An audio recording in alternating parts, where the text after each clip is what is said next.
Assalamualaikum warahmatullahi wabarakatuh. Halo Sobat DKV, ketemu lagi dengan kita di sini yaitu DKV Channel. Semoga Sobat DKV dimanapun kalian berada selalu diberikan kesehatan dan keselamatan lahir dan batin. Amin amin ya robbal alamin. Serta di sini kami juga mengingatkan bahwasanya sekarang ini COVID ini sedang naik daun lagi ya Sobat DKV. Jadi tetap jaga kesehatan, protokol kesehatan juga harus dilakukan dan selalu jaga jarak. Serta kalau tidak terlalu penting kelihatannya nggak usah keluar rumah deh ya, karena virus Omicron ini varian terbaru ini kita tidak pernah mengetahui dari mana mereka bisa merasuki tubuh kita itu tadi ya. Oke, langsung saja ya Sobat DKV, kita kembali ke segmen kita kali ini yaitu tentang cerita misteri. Cerita ini kami dapatkan dari Mbah Kawi yang berada di kota Semarang, Ngalian. Jadi Sobat DKV yang berada di kota Semarang pasti tahu dong yang namanya Ngalian ya. Saat itu sekitar pukul 8 malam di pertengahan tahun 2017. Santi sedang berjalan menggunakan sepeda motornya seorang diri menuju ke Semarang dari rumahnya yang berada di Boja Kendal. Namun, sesampainya di turunan Silayur Ngalian Semarang, ia dikagetkan dengan penampakan sosok tubuh wanita tanpa kepala menyeberang dari sisi kanan ke sisi kiri jalan.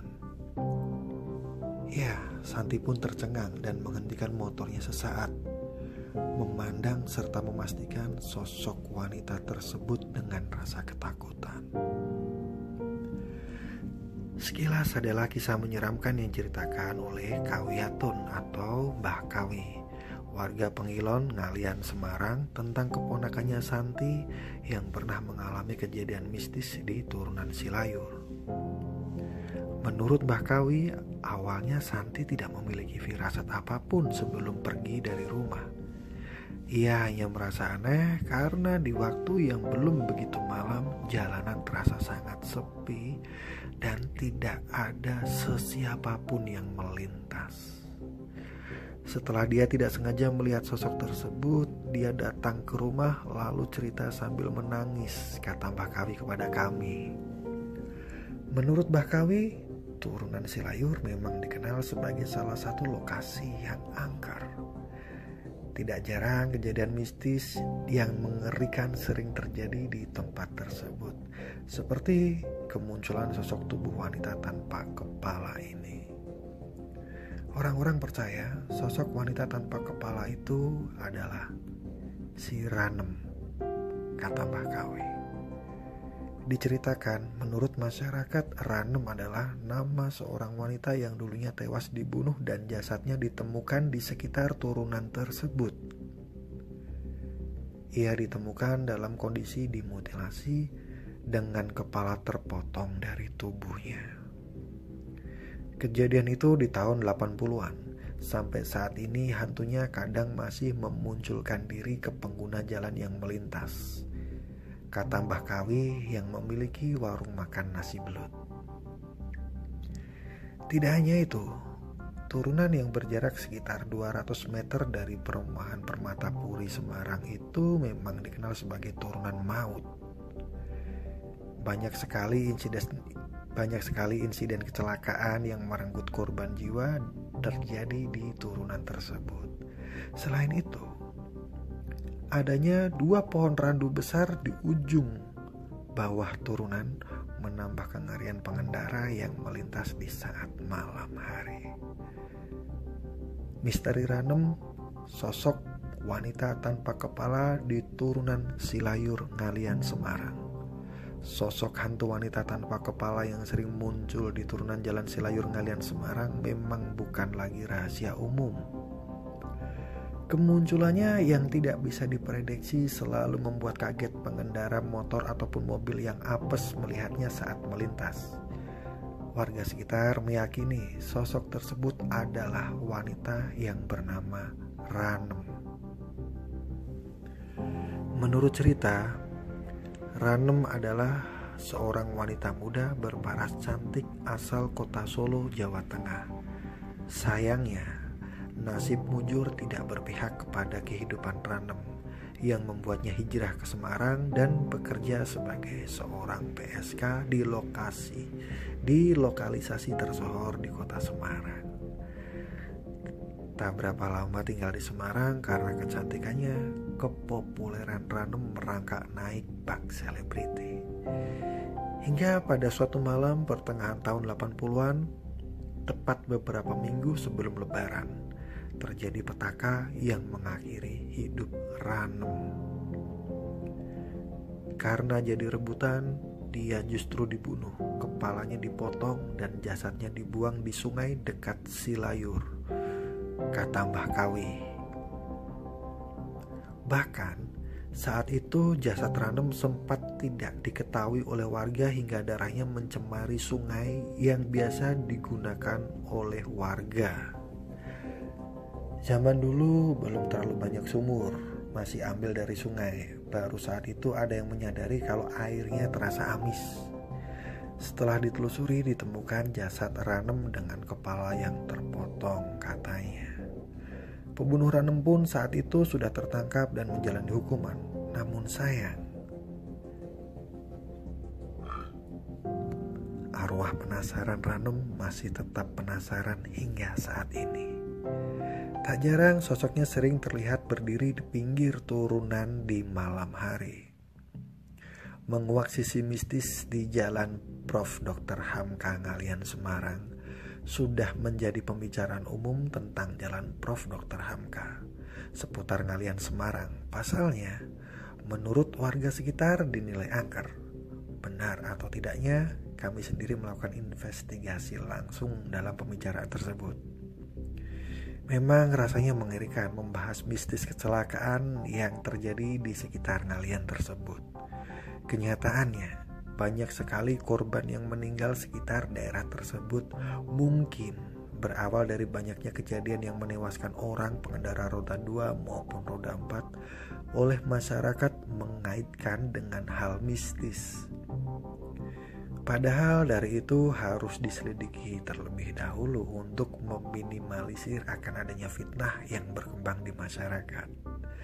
Di antaranya adalah tikungan Selayur yang terletak sekitar 50 meter sebelah utara pintu gerbang perumahan Perdana Merdeka PM dan sekitar 300 meter sebelah selatan perumahan Permata Puri atau lebih dikenal dengan PP Ngalian.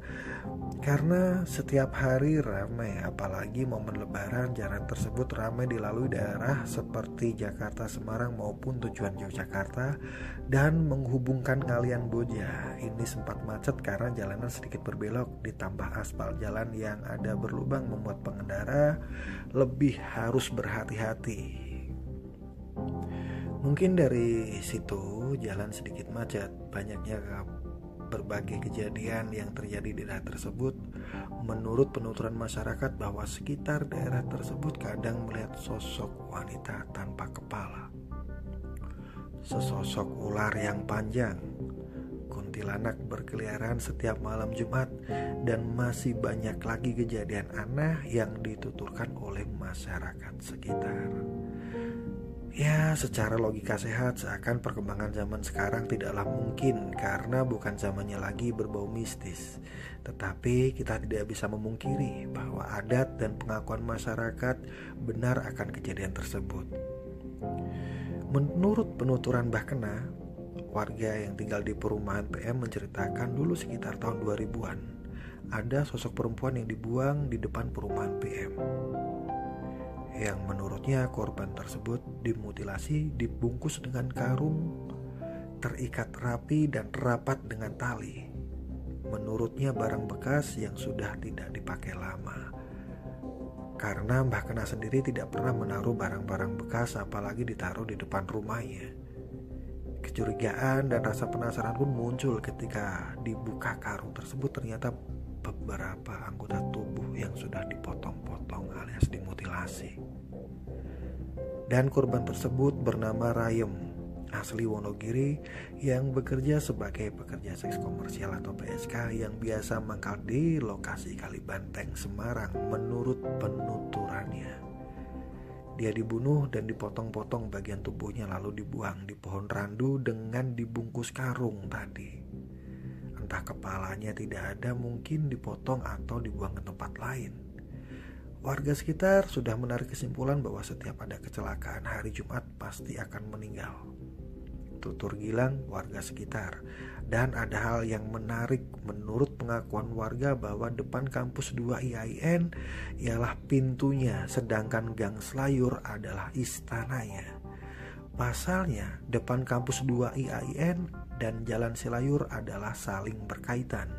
Kejadiannya di depan kampus 2 juga warga sekitar pernah melihat. Ada 4 tentara yang berjalan di depan kampus 2 tersebut.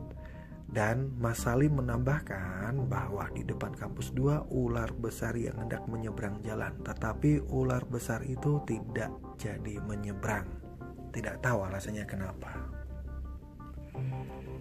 Setiap tahun pasti minta kurban. Pada tahun 2009 pernah mahasiswa IAIN yang meninggal di depan kampus 2. Terang mai sapaan khas anak kos yang di sebelahnya nih. Orang yang tahu daerah tersebut, baik yang sedang mengendarai motor ataupun mobil, biasanya mengucapkan istilah permisi, kata Mbah Mai. Dan pengakuan tukang parkir Mang Mat di rumah makan SS, menurutnya banyak makhluk-makhluk halus yang kadang meresahkan masyarakat. Katanya pernah melihat sosok wanita yang lagi duduk di depan rumah makan SS. Waktu itu sudah larut malam, semua orang sudah tidur di sekitar tengah malam sehabis warungnya ditutup. Sosok tersebut menangis minta pertolongan. Menurut saya sudah mengganggu sekitar yang merasa ketakutan, kata Mang Mat. Saya sih nggak pernah melihat, tetapi warga sekitar BPI sudah tahu. Itu pun bukan rahasia umum lagi, karena faktanya memang begitu. Percaya atau tidaknya tergantung orang masing-masing. Sedangkan kata Mas Ruhadi, pokoknya sama-sama makhluk Allah harus saling menjaga dan tidak saling mengganggu. Hal yang terpenting dari cerita tersebut, keyakinan kita kepada Allah akan adanya makhluk sakral memang ada. Selagi kita tidak mengganggu maupun tidak terjadi demikian yang mungkin dibilang meresahkan masyarakat sekitar. Tingkatkan keimanan dan ketakwaan kita, insya Allah akan dilindungi Allah Subhanahu wa Ta'ala. Bahwa benar Allah menciptakan makhluk selain manusia, kata Pak Rohadi sebelum bertugas. Oke, Sobat DKV, itu adalah cerita dari Mbah Kawi yang kemudian kita cari lagi narasumber lainnya. Ternyata memang banyak cerita-cerita mistis di Ngalian Semarang, terutama di Selayur itu tadi.